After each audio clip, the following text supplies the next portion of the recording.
My sister looked me dead in the eye during our family vacation and said, "You're useless here." Everyone laughed. My mom looked away. My dad pretended he didn't hear it.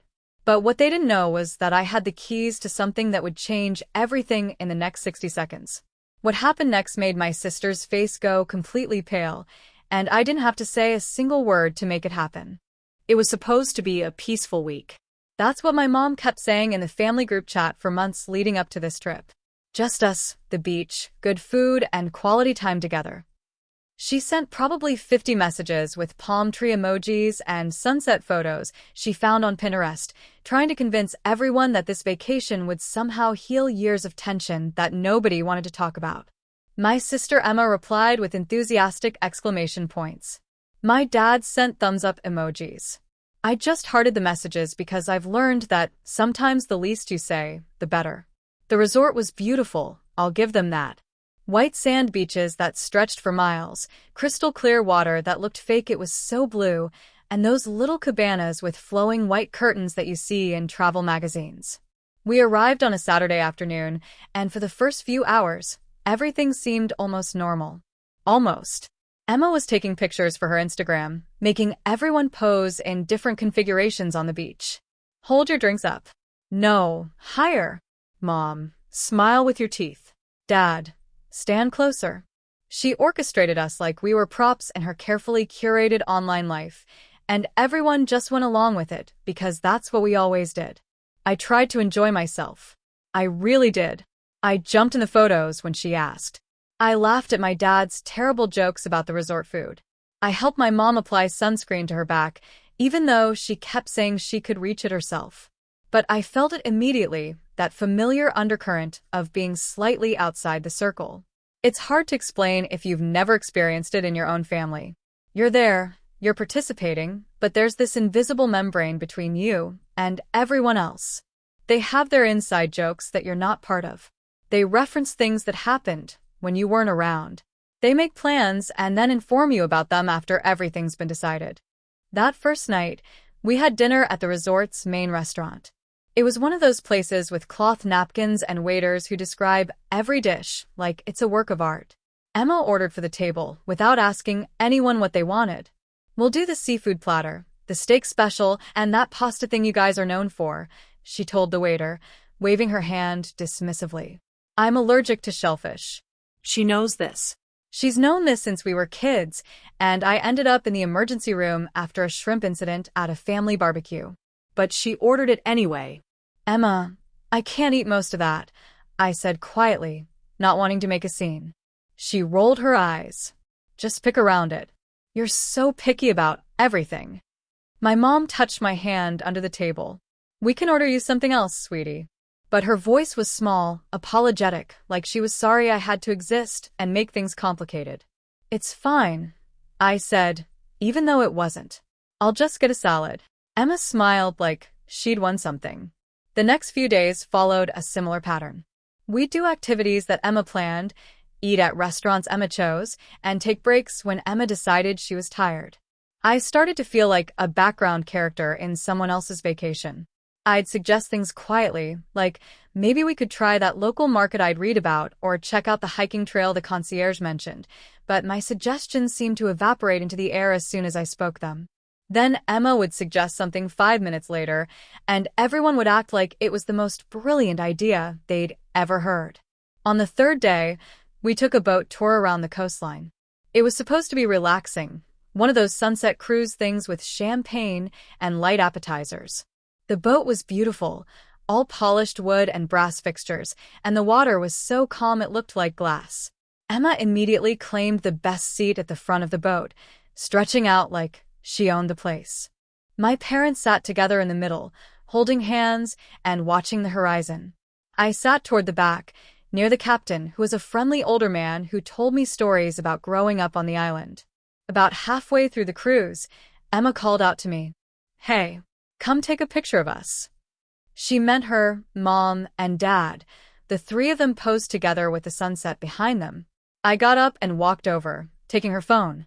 I framed the shot carefully, making sure the lighting was good, and everyone was centered.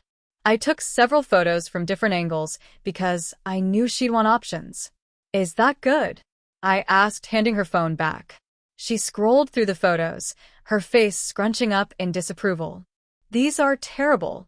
The lighting is all wrong. Didn't you even try? I had tried. I'd actually thought they turned out nice. But I didn't argue. Saw the. Want me to take more? No, forget it. You're useless with this stuff. She said it casually, like she was commenting on the weather. My dad laughed. My mom looked away toward the water. And something inside me cracked just a little bit more. That night, I couldn't sleep. I kept replaying the moment in my head, the dismissive tone in Emma's voice, the way everyone just accepted it as fact. You're useless. The words echoed in my mind. I thought about all the times growing up when I was overlooked, underestimated, treated like I was less than. I thought about how hard I'd worked to build my life, to become successful in my own right, and how none of it seemed to matter to my family because Emma was the golden child who could do no wrong. I made a decision that night. Not out of anger, exactly, but out of exhaustion. I was tired of trying to prove myself. Tired of hoping they'd see me differently. Tired of shrinking myself to make everyone else comfortable. The next day was Thursday, the day that would change everything.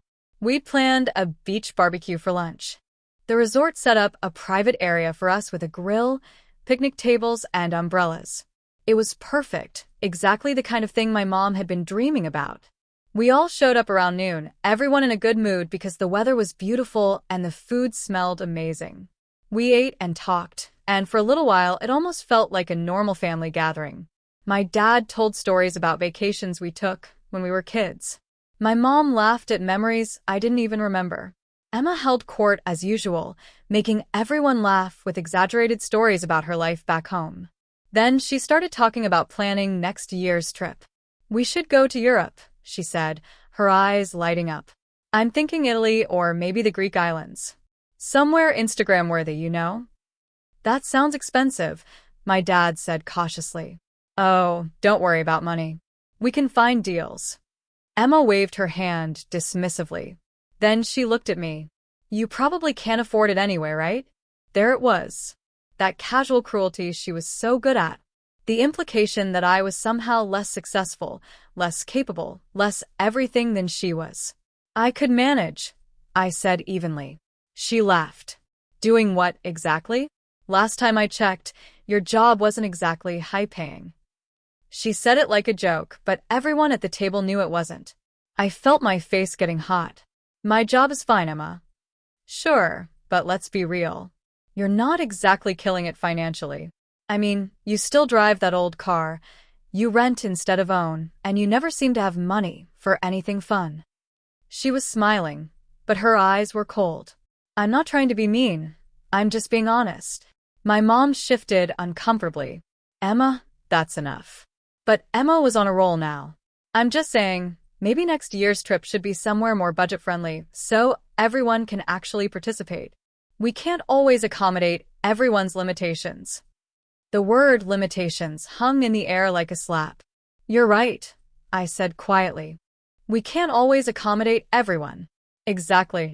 Emma seemed pleased that I was agreeing with her. I'm glad you understand. It's not personal, it's just practical. I nodded slowly, pulling out my car keys from my pocket. You know what? I think we should head out early today. Everyone looked confused. Head out where? My dad asked. Just somewhere else. I think we've had enough beach time. I stood up, dangling the keys. Everyone ready to go? Emma looked annoyed. We just got here. What are you talking about? Trust me, I said, and something in my voice made everyone pause. Let's just go. There was an awkward moment where nobody moved. Then my mom stood up slowly.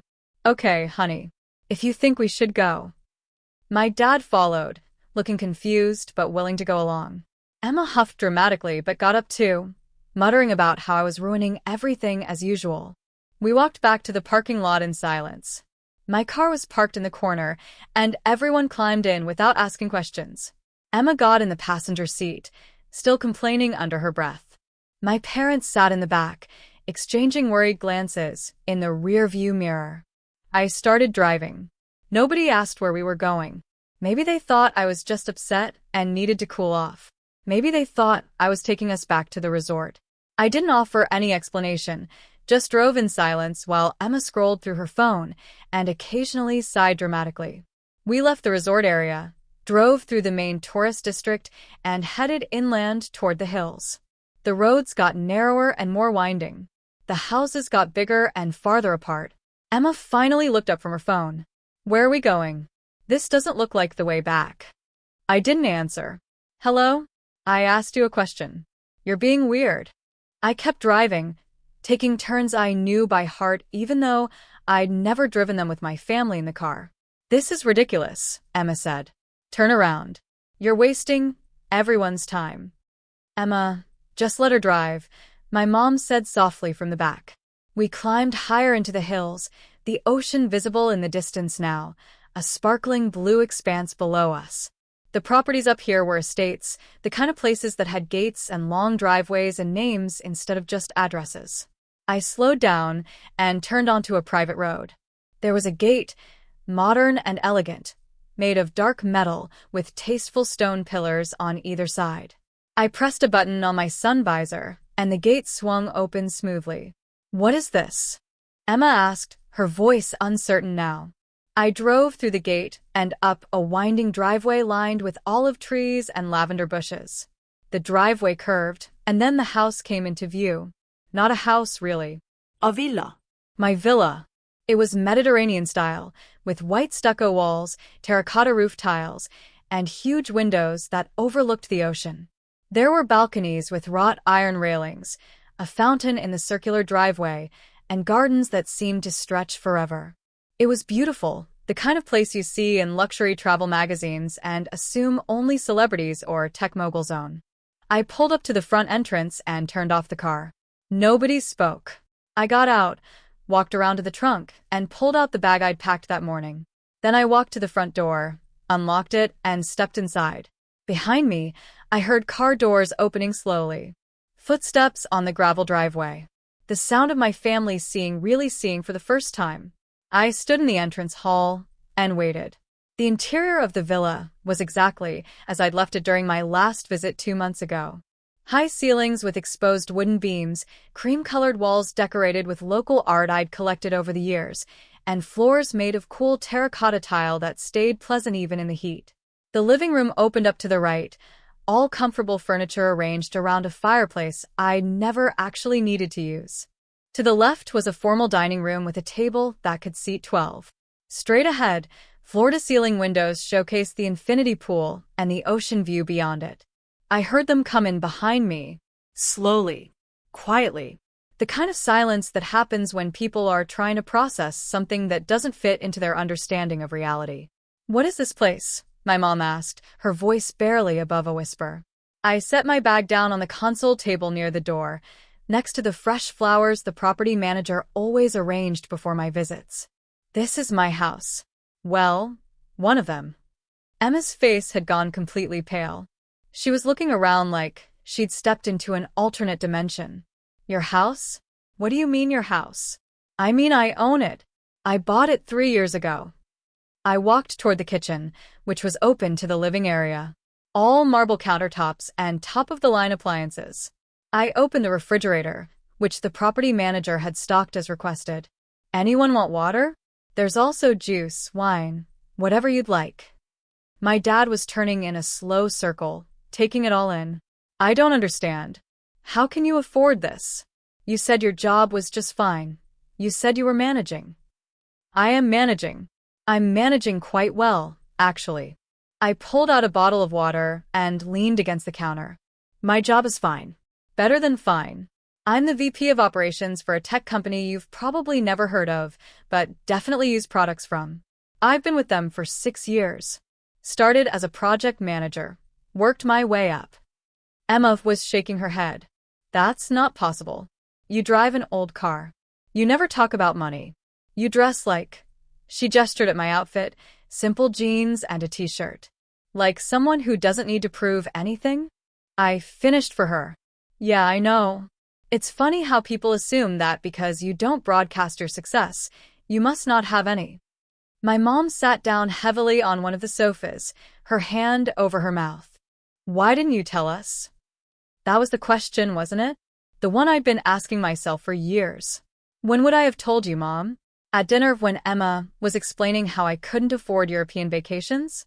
During the boat ride when she called me useless? Maybe when she was ordering food she knew I was allergic to because my dietary needs were too inconvenient. That's not fair, Emma said, but her voice was weak. Isn't it? I walked over to the windows, looking out at the view I'd fallen in love with the first time I saw this property. Do you know why I bought this place? I was on a business trip to the island. I'd just closed a deal that earned the company $15 million. My bonus alone was more than most people make in 5 years. And I was sitting in a hotel room, celebrating by myself, because I knew if I told any of you, it would somehow become about how I was bragging or how Emma was doing something equally impressive or how I should be more humble. I turned back to face them. I learned a long time ago that in this family, I had 2 choices. I could keep trying to prove myself and watch Emma take credit or diminish it, or I could just stop sharing. So I stopped. I built my life quietly. I made my money, bought my properties, traveled to places I didn't post on social media, and let all of you believe whatever you wanted to believe about me. My father looked like he'd been punched in the stomach. Properties? As in plural. I have an apartment in New York, a condo in Seattle near my office, and this villa. I'm looking at a place in Tokyo, but I haven't decided yet. I said it matter-of-factly, not to brag, just stating facts. I also have investments, a stock portfolio, and I've been funding a scholarship program for underprivileged kids studying computer science. But you wouldn't know any of that because nobody ever asked. Nobody ever seemed interested in my life unless it was to point out what I was doing wrong. Emma had tears in her eyes now, but I couldn't tell if they were from shame or anger or something else entirely. You let us think you were struggling. I never said I was struggling. You assumed. There's a difference. I walked back to the kitchen and pulled out 4 glasses. Emma, you decided years ago that you were the successful one, and I was the disappointment. You built your entire identity around being better than me. And everyone just went along with it because it was easier than challenging you. I poured water into each glass, the sound of liquid filling the silence. Do you know what it's like to accomplish something you're proud of and know you can't share it with your family? To get a promotion and not call your parents because you know it'll somehow turn into a conversation about Emma's latest achievement? To buy your dream house and have nobody to celebrate with. My mom was crying now, quiet tears running down her face. We love you. We've always loved you. I know you do, Mom. But love without respect, without really seeing someone? That's not enough. It's never been enough. I handed her a glass of water. I didn't bring you here to make you feel bad. I brought you here because I'm tired of being invisible. I'm tired of being useful only when you need something and useless when I don't fit into your plans. I looked at Emma. She was still standing by the door, like she was afraid to come further into the house. You said I was useless. You've said variations of that my whole life. And maybe I believed it for a while. But then I built a life that proved you wrong, and I realized something. Your opinion of me says more about you than it ever said about me. Emma opened her mouth, then closed it. For maybe the first time in her life, she had nothing to say. My dad finally found his voice. What do we do now? Now? Now you can stay here for the rest of the vacation if you want. The villa has 5 bedrooms, all with ocean views. There's a pool, a hot tub, a full gym, and a chef who comes in if I request it. Or you can go back to the resort. It's up to you. I picked up my glass and took a sip. I'm staying here either way. I have some work calls tomorrow, and I wanted to check on some renovations I'm having done to the guest house out back. You have a guest house? My dad asked weakly. 2, actually. One is being converted into a home office. The other is for when I have friends visit. I smiled slightly. And yes, I have friends. Good ones. People who know what I do and celebrate my successes and actually enjoy spending time with me. My mom stood up and walked over to me, pulling me into a hug. She was sobbing now, really crying. I'm so sorry. I'm so sorry. We should have seen. We should have known. I hugged her back, feeling my own eyes getting wet. You should have asked, Mom. You should have been curious about my life instead of assuming you already knew everything about it. When she pulled back, she was holding my face in her hands the way she used to when I was little. Tell me. Tell me everything. I want to know. I want to really know you. And so I did. We sat down in the living room, and I told them about my career. About the projects I'd led, the teams I'd built, the problems I'd solved. I told them about the first time I got promoted and celebrated alone in my apartment with takeout Chinese food. I told them about buying this villa and spending a week here by myself, just sitting by the pool and realizing I'd actually made it.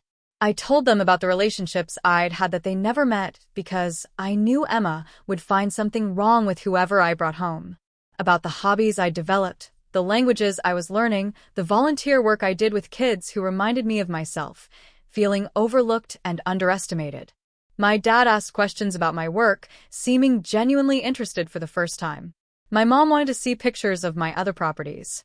And Emma sat quietly, her face unreadable, listening to the story of a sister she'd never really known. As the afternoon wore on, something shifted in the room.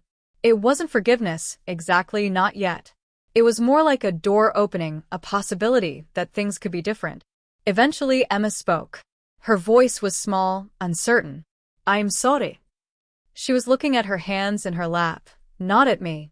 I've been cruel to you. For years. I told myself I was just being honest or funny or that we were just teasing each other, but that's not true. I was threatened by you. I blinked in surprise. Threatened? By me? You were always so smart. So capable. Everything came naturally to you. School, work, people liked you without you even trying. And I had to work so hard for everything. So I made myself feel better by putting you down, by making you smaller, so I could feel bigger. She finally looked up at me, her eyes red. And everyone let me do it because I'm loud and confident and you were quiet and didn't fight back. But that doesn't make it okay. Nothing makes it okay. It was the most honest thing Emma had ever said to me.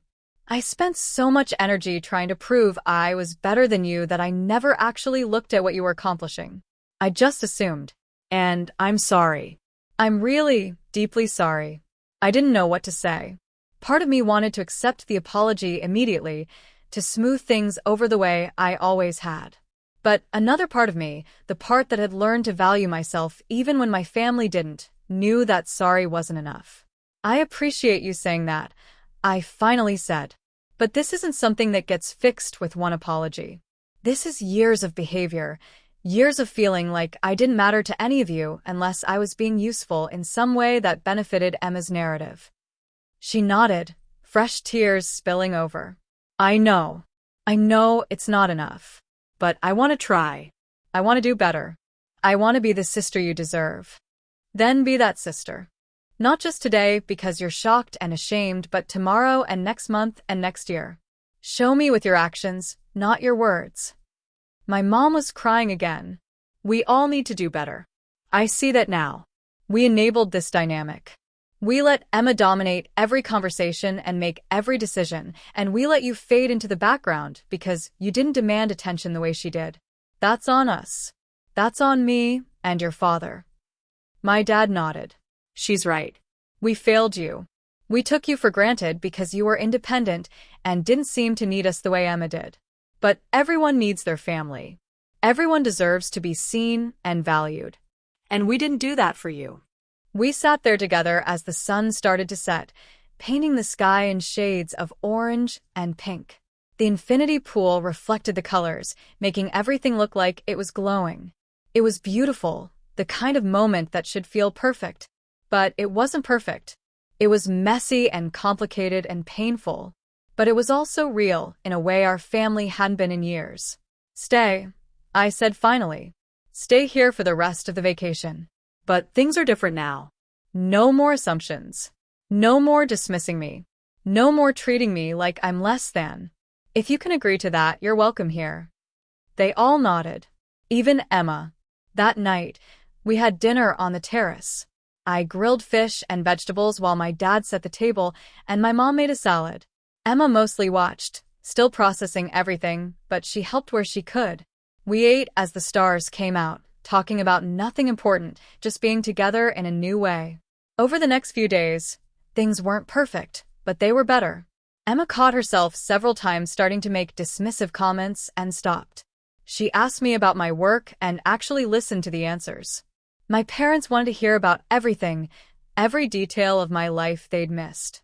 On our last night at the villa, we sat by the pool with wine and looked at the ocean. Emma sat next to me, something she rarely did. "Can I ask you something?" she said quietly. Sure. "Why didn't you throw this in my face? Why didn't you humiliate me the way I've humiliated you?" I thought about it for a moment. Because that's not who I am. I didn't buy this villa to prove anything to you or anyone else. I bought it because I loved it and I could afford it, and I wanted a place where I felt at peace. Today wasn't about revenge. It was about finally standing up for myself. There's a difference. She nodded slowly. You're a better person than me. I don't think it's about being better or worse. We're just different. And maybe that's okay. Maybe we can both exist without one of us having to be less than the other. I'd like that, she said softly. I'd really like that. When we left the island a few days later, things weren't fixed. Years of hurt don't heal in a week. But something had shifted. My family finally saw me, really saw me, and I no longer felt the need to hide my success or shrink myself to make them comfortable. Emma sent me a text a week after we got home. "Thank you for showing me who you really are. And I'm sorry I never asked before." I replied, "Let's start over." And we did. Slowly, carefully, but genuinely. Sometimes the loudest statement you can make is showing people who you are without saying a word. Sometimes silence speaks louder than revenge. And sometimes the most powerful thing you can do is stop waiting for people to see your worth and start living like you already know it. If this story resonated with you, if you've ever felt overlooked or underestimated by the people who should love you most, I want you to know you're not alone. Your worth isn't determined by whether others recognize it. Build your life. Achieve your dreams. Be successful quietly or loudly, whatever feels right to you. But never, ever let anyone make you feel useless. Share this story with someone who needs to hear it. Someone who's been made to feel small.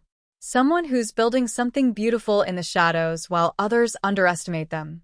Like this video if you believe that sometimes the best response to cruelty is living well. Subscribe to this channel for more stories about standing up, speaking out, and refusing to be invisible. Drop a comment telling me about a time you proved someone wrong, not by arguing but by succeeding. I read every single one, and your stories inspire me. Remember, you don't owe anyone an explanation for your success, but you do owe yourself the chance to build the life you deserve. Until next time, keep building your empire, whether anyone's watching or not.